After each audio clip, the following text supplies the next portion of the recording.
Okay, good afternoon, students. In this lecture, this one is the third lecture. I think this one is the third lecture of information theory and coding. And in this lecture, we will discuss about some numericals related to calculation of information. है ना? How we can calculate the information that we already studied in our previous lecture. आज के lecture में हम लोग सिर्फ और सिर्फ न्यूमेरिकल्स देखने वाले हैं, ठीक है। जो भी हम इंफॉर्मेशन कैलकुलेशन जो हम लोगों ने प्रीवियस क्लास में जो पढ़ा था, मेरे ख्याल से प्रीवियस लेक्चर में ही हम लोग एक दो छोटे न्यूमेरिकल्स देखे थे। आज उसका एक आध दो एक्सपांशन देखेंगे, एक आध प्रॉपर्टीज हम लोग स्टडी कर लेंगे, ठीक है। और फिर अगले क्लास से फिर किसी दूसरे टॉपिक की तरफ जाएंगे, ठीक है।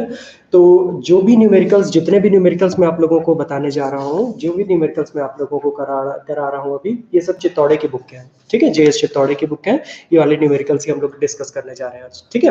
ओके, सपोज एक पहला न्यूमेरिकल है हमारा, है ना। आज का हमारा पहला न्यूमेरिकल है। आज का हमारा पहला न्यूमेरिकल है कि आप लोग नोट कर सकते हैं। मैं ब्लैक बोर्ड में पूरा क्वेश्चन नहीं लिखूंगा। ऐसा क्वेश्चन कुछ ऐसा है कि suppose there is one PCM system in that the probability of occurrence of one is 3/4 and probability of occurrence of 1 is 3/4 and probability of occurrence of 0 is 1/4. Then you have to calculate the overall information that is covered in PCM system. ठीक है। इस question में हमें क्या discuss करना है, इस question में हमें क्या कैलकुलेट करना है बेटा। देखो सिंपल इस क्वेश्चन में बोला क्या गया है ना। आप लोग बाद में इस क्वेश्चन देख लीजिएगा या वीडियो को रिपीट करके आप लोग देख लीजिएगा कि क्वेश्चन क्या बोला गया है। इस क्वेश्चन में बोला गया है कि हमारे पास एक पीसीएम सिस्टम है ना। We have a PCM system. PCM stands for pulse code modulation, है ना। और हम जानते हैं कि when we represent any system, when we represent any code in pulse coded modulation, when we represent any data in PCM, then at that time we are using only two bits, that is 0 and 1, है ना।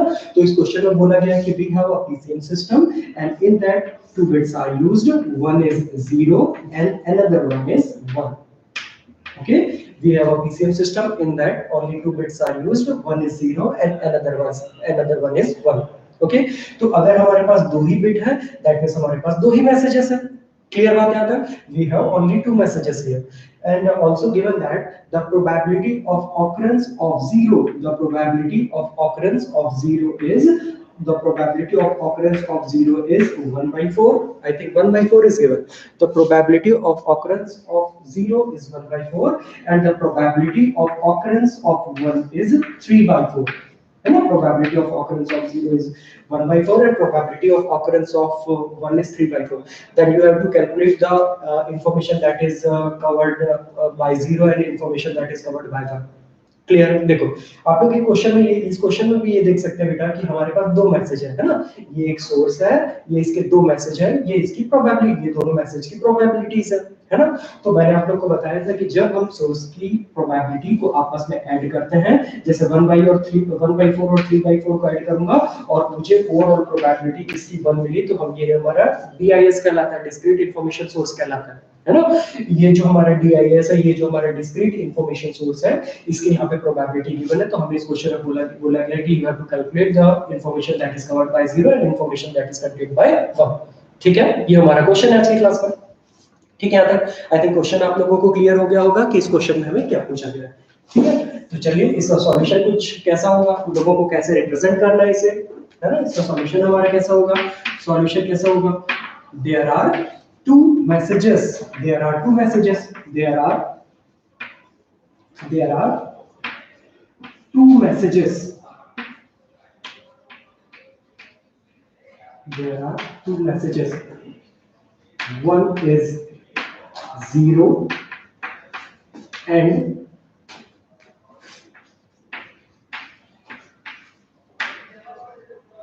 another one is 1। ठीक है, हम एक question में mention कर दिया गया कि हमारे पास दो मैसेजेस है, एक हमारा 0 है, एक हमारा 1 है ना। एंड द प्रोबेबिलिटीज आर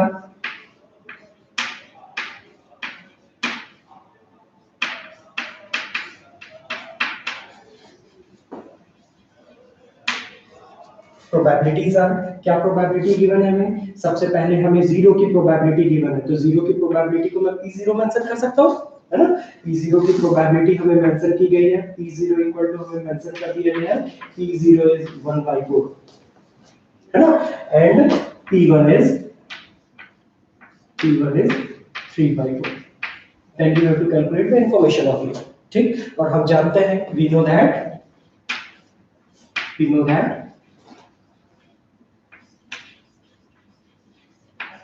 क्या जानते हैं हम लोग, information, we know that there is a relation between information and probability according to it IK equals to, क्या होता है IK equals to log of 2, IK equals to log of 2 1 upon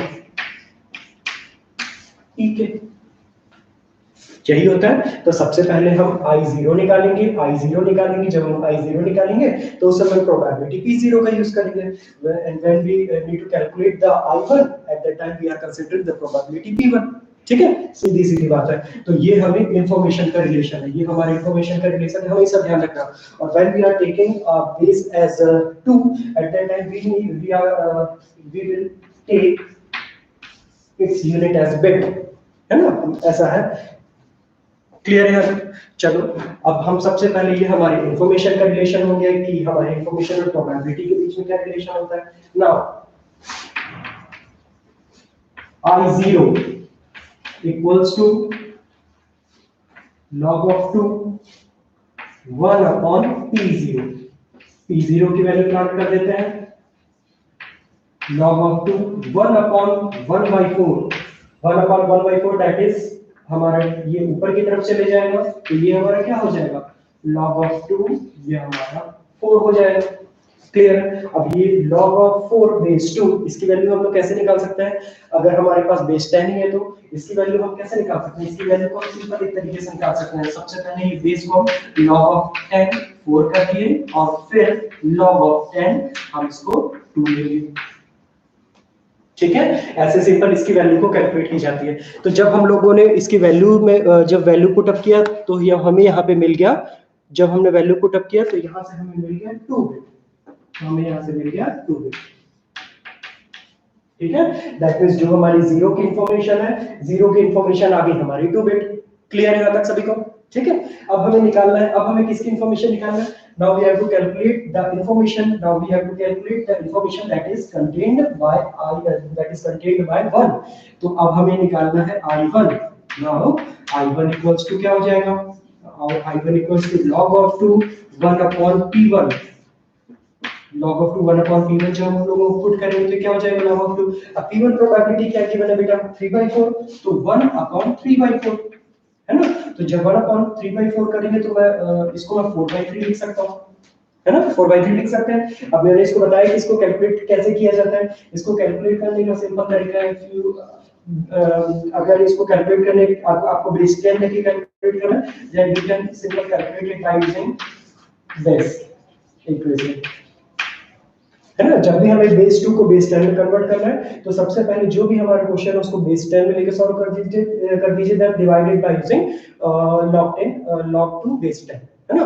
तो जब हम इसको सॉल्व किए, आप लोग कैलकुलेटर में इसको सॉल्व कर लीजिएगा, साइंटिफिक कैलकुलेटर से इसको सॉल्व कर लीजिएगा।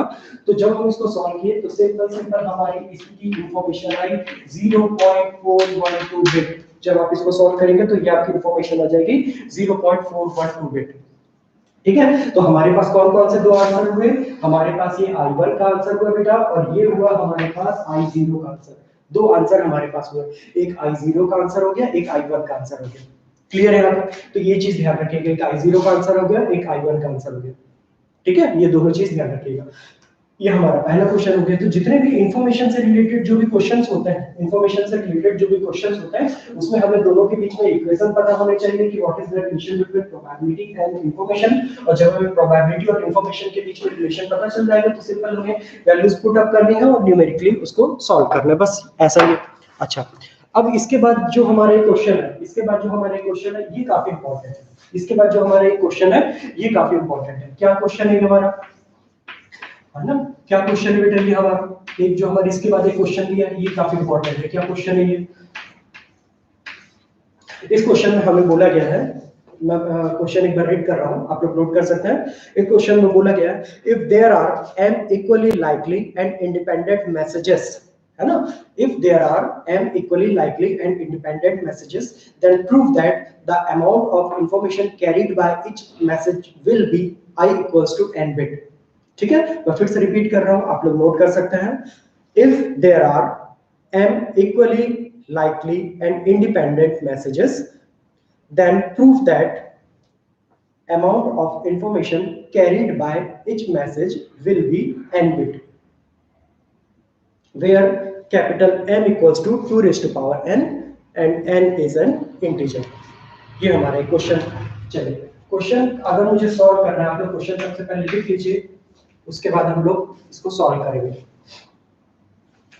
क्वेश्चन पहले लिख लीजिए, इसके बाद हम सॉल्व करेंगे. अच्छा, इस क्वेश्चन को सॉल्व करने से पहले एक टर्म इसमें इंट्रोड्यूस किया गया है, जो मैंने पिछले लेक्चर में भी आप लोगों को बताया था कि एक वर्ड यहाँ पे यूज किया गया, इक्वली लाइकली.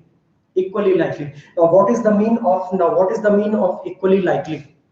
इक्वली लाइकली मतलब क्या होगा, है ना. मैंने आप लोगों को बताया था, if there are two messages and the probability of occurrence of that two messages are same, then we can say they are equally likely. Clear है था.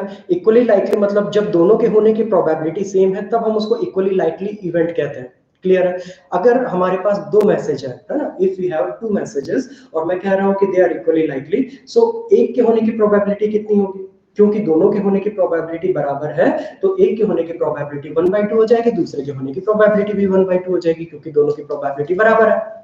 क्लियर है. वैसे सपोज मेरे पास 5 मैसेज है ना, वी हैव 5 मैसेजेस, और मैं कह रहा हूं कि दे आर इक्वली लाइकली, मतलब सभी के होने की प्रोबेबिलिटी, सभी के ऑकर होने की प्रोबेबिलिटी इक्वल है ना. तो एक के होने की प्रोबेबिलिटी कितनी होगी? एक के होने की प्रोबेबिलिटी कितनी हो जाएगी? 1/5. क्लियर बात यहाँ पे. अगर मैं 10 मैसेजेस ले रहा हूं, अगर मेरे पास 10 मैसेजेस है और मैं कह रहा हूं they are all are equally likely. Equally likely मतलब सभी के होने की प्रोबेबिलिटी बराबर है, तो एक के होने की प्रोबेबिलिटी कितनी होगी? एक के होने की प्रोबेबिलिटी हो जाएगी 1/10. बात समझ में आई आप लोगों को? तो वैसे ही यहाँ पे क्वेश्चन में कहा गया है कि वी हैव इस क्वेश्चन में क्या बोला गया बेटा? We have total 10 messages. We have total n messages. We have total n messages, and they are equally likely, है ना.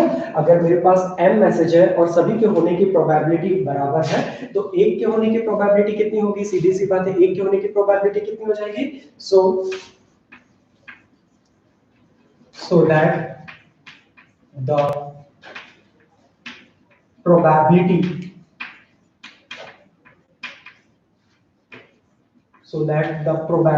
of occurrence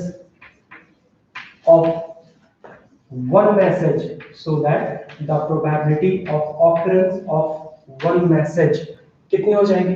एक के होने की प्रोबेबिलिटी कितनी हो जाएगी बेटा? एक के होने की प्रोबेबिलिटी कितनी हो जाएगी? मैं कह सकता हूँ एक के होने की प्रोबेबिलिटी हो जाएगी 1/n. क्लियर है आता? अगर सभी के होने की प्रोबेबिलिटी बराबर है तो एक के होने की प्रोबेबिलिटी जस्ट हम लोग डिवीजन में कर देते हैं, है ना. तो ऐसे अगर हमारे पास m मैसेजेस है, तो एक के होने की प्रोबेबिलिटी 1/m हो जाएगी. ठीक है. चलिए, और क्वेश्चन में ये भी बोला गया है, and we know that and given that there is a relation, that is m equals to 2 raised to power n. ये क्वेश्चन में हमें बोला गया, and here capital N is an integer.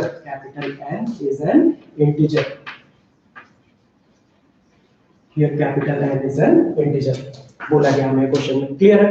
चलिए, अब सीधे जो हम लोग अभी तक स्टडी किया हम उसी को लेके चलते हैं, बाद में देखते हैं कि क्या आता है. हमें सिर्फ ये लास्ट में प्रूव करना है कि जो भी हमारी इंफॉर्मेशन होगी, जो भी हमारी टोटल इंफॉर्मेशन होगी, जो भी हमारी हर एक मैसेज को की जो इंफॉर्मेशन होगी वो हमारी कैपिटल N बिट होगी. ये हमें प्रूव करना है इस क्वेश्चन, है ना. चलिए देखते हैं. हमें क्या पता है? हमें सीधे हमें सिर्फ और सिर्फ इंफॉर्मेशन का रिलेशन पता है. There is a relation between information and probability, and according to it IK equals to log of 2 upon PK. Clear, यही बात हमें पता है और तो कुछ नहीं पता। और हम जानते हैं कि इस क्वेश्चन में हमारे पास m मैसेजेस है और एक के होने की प्रोबेबिलिटी 1/m है। तो सीधे सीधे अगर मुझे एक की इंफॉर्मेशन निकालनी है, अगर मुझे एक मैसेज की इंफॉर्मेशन निकालनी है, तब हम क्या करेंगे? तो सीधे सीधे हम जानते हैं कि एक मैसेज की प्रोबेबिलिटी 1/m है, तो हम इसको मेंशन कर देते हैं। देख ध्यान दीजिएगा, अगर एक की प्रोबेबिलिटी हमारी 1/m है तो हम इसको क्या मेंशन कर देते हैं? हम इसको मेंशन कर देते हैं ik = log of 2, ik = log of 2। सीधे सीधे जो हमारी प्रोबेबिलिटी को पुट ऑन कर देते हैं यहाँ पे। तो जब हम 1/m जब पुट अप कर रहे हैं तो सीधे सीधे इसकी वैल्यू हम कैपिटल M नहीं लिख सकते, है ना, क्योंकि जो डिनोमिनेटर है उसको हम फिर से फिर से हम लोग न्यूमरेटर में ट्रांसफर कर देंगे। क्लियर बात? अब ये हो गया ik = log of 2 या log of m base 2 हो गया ये। और हमें क्वेश्चन में पहले से ये बोला गया है कि you have to consider n = 2n raised to power n where n is an integer, है ना। तो अब सीधे सीधे अकॉर्डिंग टू क्वेश्चन जो भी m की वैल्यू है उसको हम यहाँ पे प्लॉट कर देंगे। जब हम यहाँ पे प्लॉट करेंगे बेटा, तो at that time we have 2 raised to power क्या हो जाएगा? हमारा n की वैल्यू हम 2 raised to power n put up करते हैं, तो n की वैल्यू ये पुट अप करते हैं। क्लियर है? अब अकॉर्डिंग टू लॉगरिथमिक प्रॉपर्टी, है ना, अकॉर्डिंग टू लॉगरिथमिक प्रॉपर्टी जो हमारी बेस होती है वो हमारे लॉग के सामने आ जाती है। तो इसको हम क्या लिख सकते हैं? इसको हम सीधे सीधे लिख सकते हैं log of 2 जो हमारा n है वो हमारे सामने आ जाएगा। ऐसा होगा, है ना। अब इसका क्या मतलब होता है? इसका मतलब होता है कि log of 2 base 2 की वैल्यू अगर आप कैलकुलेटर में सॉल्व करने की कोशिश करेंगे तो log of 2 base 2 की वैल्यू आपकी हो जाएगी यहाँ पे 1। तो सिंपल हमें ik इक्वल्स टू क्या मिल गया? ik इक्वल्स टू क्या मिल गया? ik इक्वल्स टू हमें मिल गया n bit. ik equals to हमें क्या मिल गया? n bit. बात समझ में आई? क्वेश्चन समझ में आया आप लोगों को क्या था? तो ये n बिट क्या है? ये n बिट है। हमें एक मैसेज को रिप्रेजेंट करने के लिए कितने बिट की रिक्वायरमेंट होगी? तो एक मैसेज को रिप्रेजेंट करने के लिए हमें कैपिटल N बिट की रिक्वायरमेंट होगी। बात समझ में? ये कुछ इस टाइप का, जैसे मैंने कल की क्लास में आप लोगों को बताया था कि सपोज वी हैव 3 बिट्स, तो अगर मेरे पास 3 बिट है तो 3 बिट से मेरे कितने कॉम्बिनेशंस बन सकते हैं? अगर मेरे पास 3 बिट्स हैं तो 3 बिट से देखिए कितने कॉम्बिनेशन बन सकते हैं। 3 बिट से ये हमारे सारे कॉम्बिनेशंस हैं। 3 बिट से कितने कॉम्बिनेशन बन रहे हैं हमारे? 8। So there is the relation 8 = 2 raised to power 3। ऐसे ही होता है। These are the number of bits that is used to represent the message and these are the total number of message, है ना, total number of message and this one is the number of bit that is used to represent each message। Okay तो हमें यहाँ पे यही बोला गया था कि अगर हर एक मैसेज के होने की प्रोबेबिलिटी बराबर है, अगर सभी इक्वली लाइकली है, तो आपको ये प्रूव करना है कि एक मैसेज को रिप्रेजेंट करने के लिए n बिट की जरूरत होती है। तो वही हमारा डेरिवेशन है, वही हमारा इक्वेशन है। ये काफी इंपॉर्टेंट है एग्जाम पॉइंट ऑफ व्यू से। क्लियर है? आप लोग इसको नोट डाउन कर लीजिएगा, ठीक है। ये हमारा काफी इंपॉर्टेंट है बेटा, इसको नोट कर लीजिएगा, ठीक। ओके इसको नोट कर लीजिएगा। तो 2 मिनट का टाइम दे रहा हूं, फिर उसके बाद हम लोग नेक्स्ट क्वेश्चन की तरफ चलेंगे।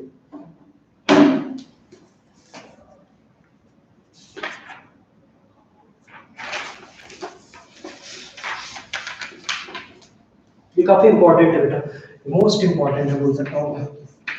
कई बार ये एग्जाम में पूछा जाता है। और ये जो प्रॉपर्टी है आप लोगों को अगर याद होगा कि ये भी हमारी एक प्रॉपर्टी ही है, इंफॉर्मेशन की एक प्रॉपर्टी ही है, जो मैंने कल आप लोगों को बताया था। If there are m message and all the messages are equally likely, then you have to carry capital N number of bit to represent each message। ये हमने कल की क्लास में एक इंफॉर्मेशन की प्रॉपर्टी देखी थी, ये उसका प्रूफ भी है, ठीक है। तो ये एक इंफॉर्मेशन का प्रूफ भी है। उसके बाद इंफॉर्मेशन की जो हम लोग प्रॉपर्टी पढ़े थे, ये उन्हीं प्रॉपर्टीज में से एक प्रॉपर्टी का प्रूफ है ना। इसको आप नोट कर सकते हो। आई थिंक नोट कर लिया होगा आप लोगों ने, मैं जा रहा हूँ, नोट कर लीजिएगा। या बाद में आप लोग बाद में आप लोग वीडियो से देख के इसको नोट कर लीजिएगा ना। बाद में आप लोग वीडियो से देख के इसको नोट कर लीजिएगा। चलिए अगले क्वेश्चन की तरफ जाते हैं। अच्छा, कल जितनी भी मैंने इंफॉर्मेशन की प्रॉपर्टी आप लोगों को पढ़ाई थी, आप लोगों को याद है क्या क्या क्या प्रॉपर्टीज मैंने बताई थी पिछले लेक्चर में? एक तो ये प्रॉपर्टी हो गई जो हम लोग अभी किए हैं, एक तो ये प्रॉपर्टी हो गई जो हम लोग अभी कैरी किए हैं, जो हम लोग अभी प्रूव किए, है ना। एक तो ये प्रॉपर्टी हुई जो हम लोगों ने अभी प्रूव किया है ना। चलो एक और प्रॉपर्टी थी बेटा, अगर आप लोगों को याद होगा तो हम लोगों ने कल की क्लास में और एक पढ़ा था। if for transmission there is one transmitter and there is one receiver, and transmitter transmit the information towards receiver, and receiver always know the information what the transmitter is forwarded towards the receiver. Then at that time we can say there is no information in the message, है ना। मैं इसमें message में, मैं इस sentence में क्या बताना चाह रहा हूँ, मैं कौन सी प्रॉपर्टी बताना चाह रहा हूँ, मैं ये प्रॉपर्टी बताना चाह रहा हूँ कि सपोज एक ट्रांसमीटर है, एक रिसीवर है। ट्रांसमीटर का काम है इंफॉर्मेशन भेजना, ट्रांसमीटर ने भेज दिया, और रिसीवर को पहले से ही पता था कि ट्रांसमीटर क्या भेजने वाला है। अगर रिसीवर को पहले से पता है कि ट्रांसमीटर क्या भेजने वाला है, तो हम कह सकते हैं कि ट्रांसमीटर ने जो भी इंफॉर्मेशन भेजी है उसमें कोई भी इंफॉर्मेशन नहीं, ट्रांसमीटर ने जो भी डेटा सेंड किया उसमें कोई भी इंफॉर्मेशन नहीं, क्योंकि रिसीवर को तो पहले से ही पता था।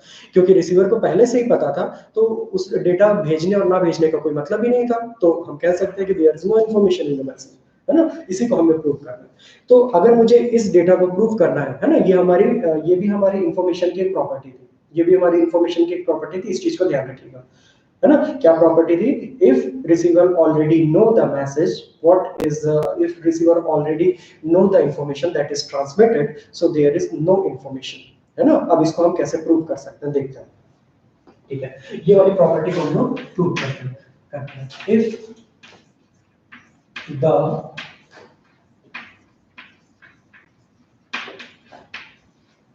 receiver already if the receiver already know the message, that means if receiver already know the message, that means अगर रिसीवर को पहले से पता है, if रिसीवर को पहले से पता है कि क्या मैसेज आने वाला है, इसका क्या मतलब है, इसका क्या मतलब है? इसका मतलब ये हुआ कि जो ट्रांसमीटर जो मैसेजेस सेंड कर रहा है, ट्रांसमीटर सिर्फ और सिर्फ एक मैसेज सेंड कर रहा है ना। अभी इसका मतलब क्या है? अगर मैं दो इंफॉर्मेशन ट्रांसमिट करूंगा, अगर मेरे पास दो डेटा है तो, और आप रिसीवर है, तो आपको कैसे पता चलेगा कि मैं क्या भेजने वाला हूँ? लेकिन अगर मुझे आपको पता है कि मेरे पास एक ही मैसेज है, एक ही डेटा है, तो डेफिनेटली रिसीवर ये रिकॉल कर सकता है, रिसीवर ये बता सकता है कि क्या भेजने वाला है ना। लेकिन अगर दो है तो ये प्रोबेबिलिटी है कि पहला मैं सेकंड वाला मैसेज ट्रांसफर करूंगा कि फर्स्ट वाला मैसेज ट्रांसफर करूंगा, है ना। अगर दो मैसेज है बेटा तो हमेशा ये चांसेस रहेंगे कि सेकंड वाला पहले आएगा, फर्स्ट वाला पहले आएगा, तो जो भी हमारी प्रोबेबिलिटी है वो हमारी हाफ हो जाएगी, है ना। तो अब यहाँ पे आप लोग एक चीज देख सकते हैं, आप लोग यहाँ पे एक बात देख सकते हैं कि अगर हमारे रिसीवर को पहले से पता है कि इंफॉर्मेशन क्या है, इसका मतलब ये है कि there is only one message, सिर्फ और सिर्फ यहाँ पे एक मैसेज है।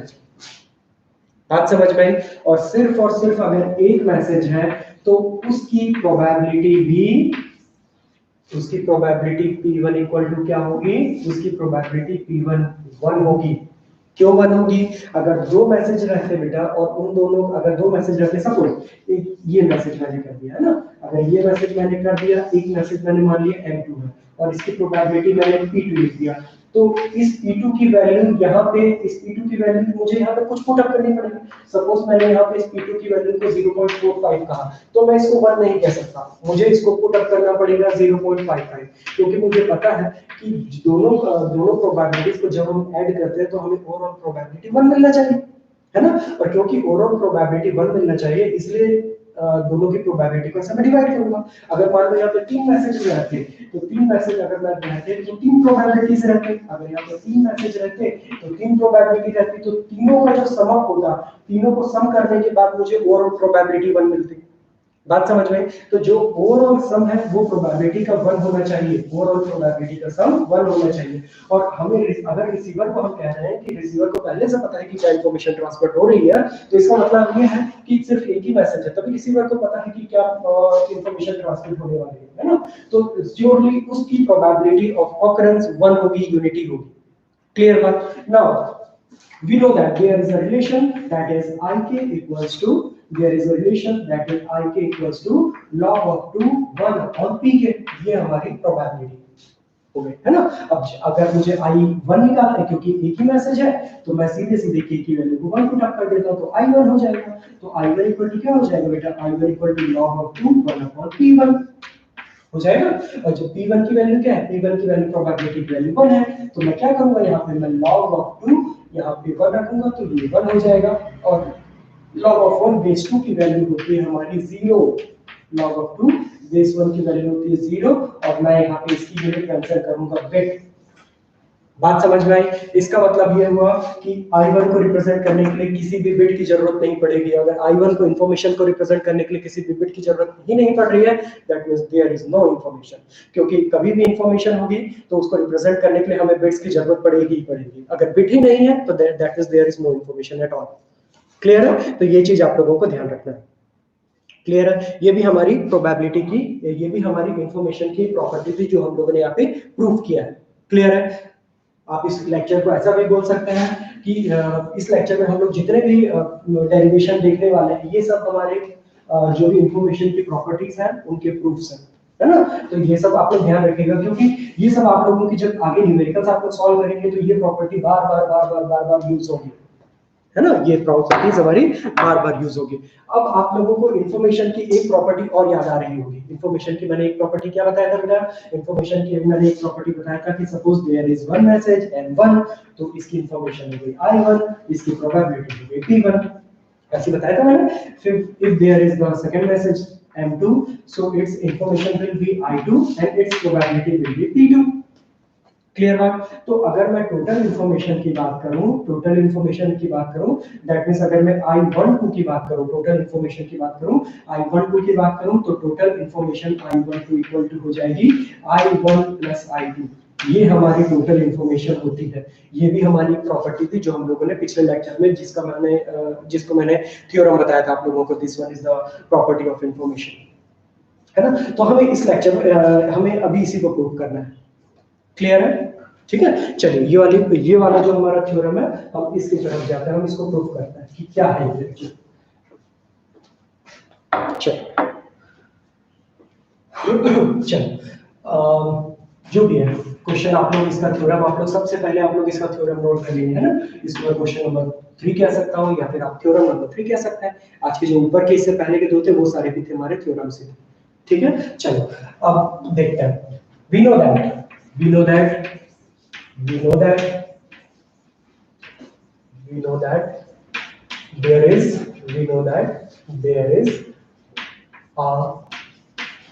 that there is a relation between I and P, that is I and P stands for information and probability।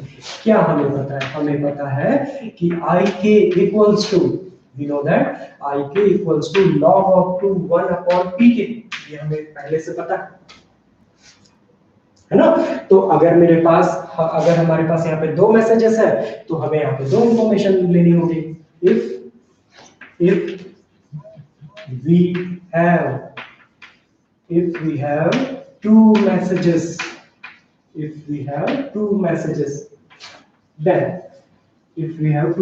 अगर हमारे पास दो मैसेजेस हैं तो क्या होगा? अगर मेरे पास दो मैसेजेस होंगे तो जो भी हमारी इंफॉर्मेशन होगी वो भी हमारी दो हो जाएगी। क्या क्या हो जाएगी? I1 एंड I2, वो भी हमारी दो हो जाएगी I1 एंड I2। क्लियर? सबसे पहले I1 निकाल लेते हैं। देन I1 इक्वल्स टू क्या हो जाएगा? log of 2 1 upon P1। Clear है? This one is equation number 1। Clear है? एंड I2 इक्वल्स टू, इसी इक्वेशन में हम लोगों ने जो ऊपर वाले इक्वेशन है उसमें फर्स्ट मैंने k इक्वल्स टू 1 रखा, then k equals to 2 put up किया। जब हम सेकंड पुट अप करेंगे तो log ऑफ 2 1 अपॉन p2, ये हमारा इक्वेशन नंबर 2 हो जाएगा। आप लोग इसको नोट कर सकते हैं, है ना? नाउ द कंपोजिट इंफॉर्मेशन और टोटल इंफॉर्मेशन, है ना? Now the composite information,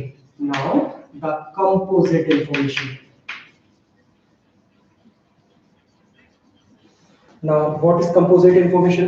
Composite information, that is I1, 2, है ना? कंपोजिट इंफॉर्मेशन I1, 2 निकालेंगे। I1, 2 क्या हो जाएगी? ये दोनों हमारे मल्टीप्लिकेशन में आपस में जुड़ जाएंगे।